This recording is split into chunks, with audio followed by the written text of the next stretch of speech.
అన్నదమ్ముళ్ళు, అక్కా చెల్లెళ్ళు, మీడియా మిత్రులు, బీఆర్ఎస్ కుటుంబ సభ్యులు అందరికీ పేరు పేరున నమస్కారం. ఒక ప్రభుత్వం అనేది ప్రజలకు సమస్యలు పరిష్కరించాలి. ప్రభుత్వం ఎందుకోసం ఉంటుంది? ప్రజల మంచి చెడు చూడడానికి, ప్రజల బాగోగులు చూడడానికి, ప్రజల ఇబ్బందులు తొలగించడానికి ప్రభుత్వం పనిచేయాలి.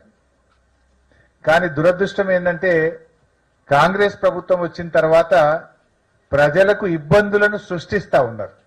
లేని సమస్యలను సృష్టించి ఇవాళ ప్రజల్ని ఆగమాగం చేసేటువంటి పరిస్థితి కనబడతా ఉంది.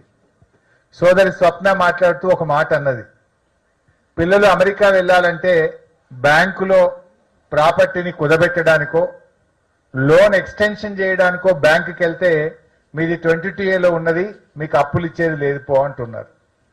ఎవరైనా అమ్మాయి పెళ్లి చేయడానికి ఇల్లు అమ్ముకోవాలన్నా, అత్యవసర ఆరోగ్య పరిస్థితి కోసం ఒక ప్లాట్ అమ్ముకోవాలన్నా, ఒక పిడుగులాగా రాత్రికి రాత్రి 22A పెడితే సామాన్య మధ్యతరగతి ప్రజల పరిస్థితి ఏంటి?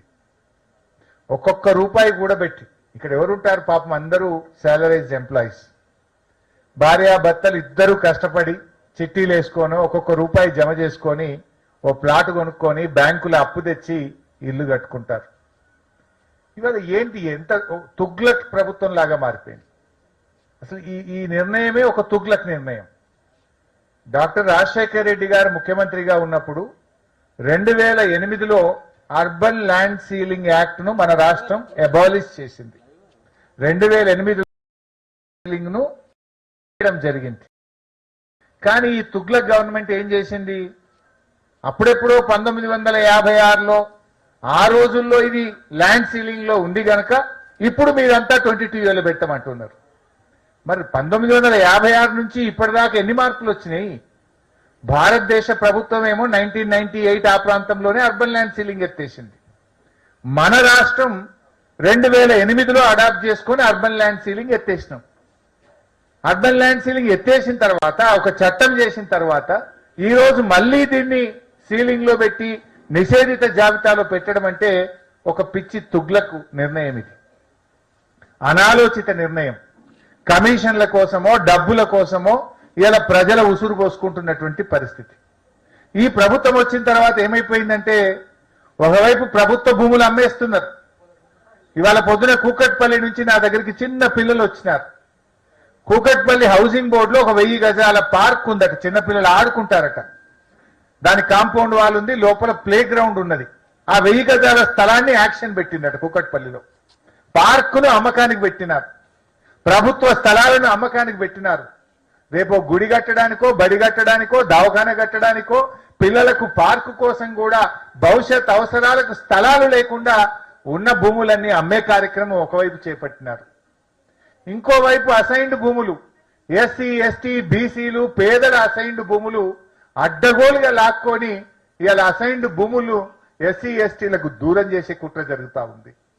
మరోవైపు పట్టా భూములు, ఇది పట్టా భూమని గవర్నమెంటే పాస్బుక్ ఇచ్చింది, గవర్నమెంటే లేఅవుట్కు అనుమతి ఇచ్చింది, గవర్నమెంటే ప్లాట్ అమ్మితే రిజిస్ట్రేషన్ చేసింది, గవర్నమెంటే గ్రామ పంచాయతీ మున్సిపాలిటీ నుంచి ఇల్లు కట్టుకోవడానికి ట్యాక్స్ కట్టించి అనుమతి ఇచ్చింది, నల్లా కనెక్షన్ ఇచ్చింది, కరెంట్ ఇచ్చింది, సంవత్సరానికి మున్సిపల్ ట్యాక్స్ కూడా కడుతున్నాం. ఇవాళ రాత్రికి రాత్రి దీన్ని యుఎల్సీలో పెట్టి దేనికోసం పెడుతున్నారు అంటే ఇలా ప్రభుత్వ భూములేమో అమ్ముకోవాలి, అసైన్డ్ భూములేమో లాక్కోవాలి, పట్టా భూములను నిషేధిత జాబితాలో పెట్టి వసూళ్ల దందాలకు ఇలా తెరలేపిండ్రు. ఇలా మొన్న ఒక ఆయన చెప్పినాడు, మీరు చూసుంటారు, 30% అడిగిందట పోతే. అరే మాది నిషేధిత జాబితాలో ఎట్లా పెట్టినారు, ఇది అన్యాయం అని పోతే సొప్పేయాలి కదా, బర్రె పాలు ఉత్తగానే ఇస్తుందా, సొప్పేస్తే పాలు ఇస్తుంది అంటుండట. ఇదేంది నాకు అర్థం కాలేదు అంటే 30% అంటుండట. అంటే ఈ గవర్నమెంట్ 30% గవర్నమెంట్గా మారిపోయింది. వీళ్ళకి ఈ కాలనీలో 2000 ఇండ్లు ఉన్నాయి. ఇంత రాత్రిపూట వర్షం పడుతుంటే కూడా మీరు ఇంత ఓపికగా ఎందుకు వచ్చినారు? బాధ ఉంది, కడుపులో నొప్పి ఉన్నది కనుక మీరు అందరు ఇక్కడికి వచ్చినారు. There is a pain. ఆ బాధ చెప్పుకోవడానికి మీరు ఇక్కడికి వచ్చారు, న్యాయం కావాలని చెప్పడానికి మీరు వచ్చారు. ఈ పొంగులేటి శ్రీనివాసరెడ్డి ఏమంటాడు, మొన్న ఎప్పుడో మాట్లాడుతూ, మీరు కూడా చూసే ఉంటారు టీవీలో, మా గవర్నమెంట్ వచ్చినాక ఒక్క గుంట కూడా మేము నిషేధిత జాబితాలో పెట్టలేదు అంటాడు. మరి పెట్టకపోతే వీళ్ళందరూ రోడ్డు మీదకి ఎందుకు వచ్చారు? ఈ 2000 ఇండ్లు 22A పెట్టకపోతే ఎందుకు వీళ్ళంతా రోడ్డు మీదకి వచ్చిండ్రు? ఇప్పుడే మీ అధ్యక్షుడు సంతోష్ రెడ్డి చెప్పినాడు, జూన్ 3వ తేదీ 2026లో ఇవ మా ప్రాంతం అంతా కూడా 22A పెట్టినారు. 3 నెలలు అయింది. ఈ ప్రభుత్వం వచ్చినాకనే ఈ భూములన్నింటినీ కూడా 22A పెట్టినారు. ఇలా బాధ కలిగే అంశం ఏంటంటే, మీరు అప్లై చేసుకోండి ఆన్లైన్లో, మీరు ఆఫీసుల చుట్టూ తిరగండి. తప్పు చేసింది నువ్వు. అకారణంగా అన్యాయంగా తప్పుడు ఆలోచనతోని కమిషన్ల కోసం ఈ పేదల ఆస్తులు, ఈ మధ్యతరగతి ప్రజల ఆస్తుల్ని మీరు 20TA కింద పెట్టినారు. మీరు చేసిన తప్పుకు ప్రజలెందుకు ఆఫీసుల చుట్టూ తిరగాలి? వాళ్ళు రెక్కాడితే డొక్కాడనోళ్ళు, పొద్దుగా లేచి ఆఫీస్కు పోతే తప్ప సంసారం నడవదు. వాళ్ళు ఆఫీసులకు పోవడం మానేసి ప్రభుత్వ ఆఫీసుల చుట్టూ వాళ్ళు తిరగాల అనే ఆలోచన చేయడమే ఇది ఒక తుగ్లక్ చర్య. అందువల్ల మేము ఇక్కడ డిమాండ్ చేస్తున్నాం పొంగులేటి గారు, తప్పు నీది. సారీ చెప్పి తప్పించుకోవడం కాదు. నువ్వు ఏ తప్పైతే చేసినవో దాన్ని వెనువెంటనే యుద్ధ ప్రాతిపదికన తిరిగి పునరుద్ధరించేది కూడా మీదే బాధ్యత అని చెప్పి నేను డిమాండ్ చేస్తా ఉన్నా. ప్రజలు ఇప్పుడు ఈ 2000 మంది ఉన్నారు ఇక్కడ. ఈ 2000 మంది నీ గవర్నమెంట్ ఆఫీసుల చుట్టూ తిరగాలనా? ఆన్లైన్లో మీ సేవా సెంటర్కు, ఎంఆర్ఓ ఆఫీస్కు, ఆర్డీఓ ఆఫీస్కు, కలెక్టర్ ఆఫీస్కు, యుఎల్సి ఆఫీస్కు ఎందుకు ఈ ప్రజల్ని ఆఫీసుల చుట్టూ తిప్పుతున్నావు?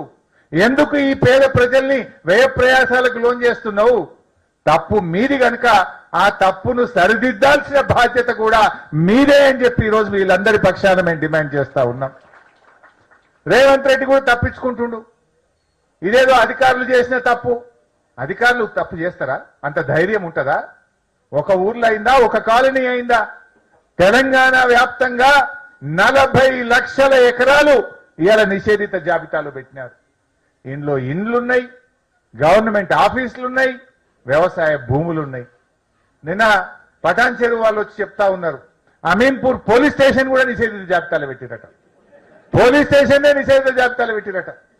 అంటే ఇది తుగ్లక్ రాజ్యం కాకపోతే ఏంది అని నేను అడుగుతా ఉన్నా. అంటే మీరు అసలు ఎటుపోతా ఉంది ఈ ప్రభుత్వం?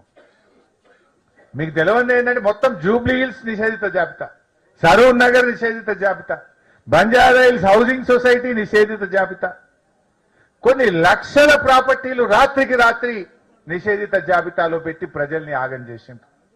మొన్న ఒక ఆయన నల్లకుంట ప్రాంతం నుంచి ఒక మిత్రుడు వచ్చి నాకు చెప్తా ఉన్నాడు, ఆయన ఆదివారం అమెరికా పోవడానికి టికెట్ బుక్ చేసుకున్నాడు.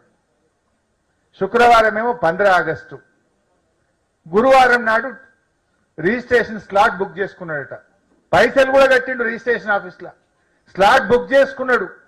అమ్మట ఆయన రిజిస్ట్రేషన్ ఆఫీస్లో సంతకం పెట్టగానే పైసలు ఇస్తా అన్నాడట. పోయే వరకు నీది 22A ఉన్నది. ఇప్పుడు నేను అమెరికా పోవాలనా వద్దా? నా భార్య పిల్లలు అక్కడ, నేను ఇక్కడ. ఇది ఆఫీసులో చుట్టూ పోతే ఎంఆర్ఓ దగ్గర పోతే ఆర్డీఓ దగ్గర పోంటుండట, ఆర్డీఓ యుఎల్సి ఆఫీస్కు అంటుండట, యుఎల్సి ఆఫీస్కు పోతే గవర్నమెంట్ని అడుగు అంటుండట. ఎన్ని రోజులు తిరగాలి సార్? నా కుటుంబం అక్కడ, నా ఉన్న ఉద్యోగం పోతుంది, పిల్లలు అమెరికాలో ఉన్నారు, నేను ఇక్కడ చిక్కిపోయినా అని చెప్పి ఆయన పాపం కళ్ళనీళ్లు పెట్టుకునేటువంటి పరిస్థితి. ఇట్లా ఎంతమంది ఎన్ని రకాలుగా ఇబ్బంది పడతా ఉన్నారు. అంటే ఈ ప్రభుత్వం ఒక పిచ్చి నిర్ణయం వల్ల నేను రేవంత్ రెడ్డిని కూడా అడుగుతా ఉన్నా, నీకు తెలియదా అధికారులు తప్పని చేతులు దులుపుకుంటున్నావు? చిన్న చిన్న దానికి విజిలెన్స్ ఎంక్వైరీ, సిఐడి ఎంక్వైరీల మీద ఎంక్వైరీలు వేస్తావే. మా మల్లన్నని తిప్పలు పెడుతున్నావు, మా లక్ష్మారెడ్డిని తిప్పలు పెడుతున్నావు, మా పల్లా రాజేశ్వరరెడ్డిని తిప్పలు పెడుతున్నావు. మరి ఇన్ని లక్షల మంది ప్రజల్ని ఇబ్బంది పెట్టే ఈ తుగ్లక్ నిర్ణయం ఎవడు తీసుకున్నాడో వాని మీద చర్య తీసుకోవాల్సిన అవసరం లేదా? నీ మంత్రి కోమటిరెడ్డి వెంకటరెడ్డే చెప్పిండు మొన్న, ఉన్నది ఉన్నట్టు చెప్తాడు ఆయన కడుపులో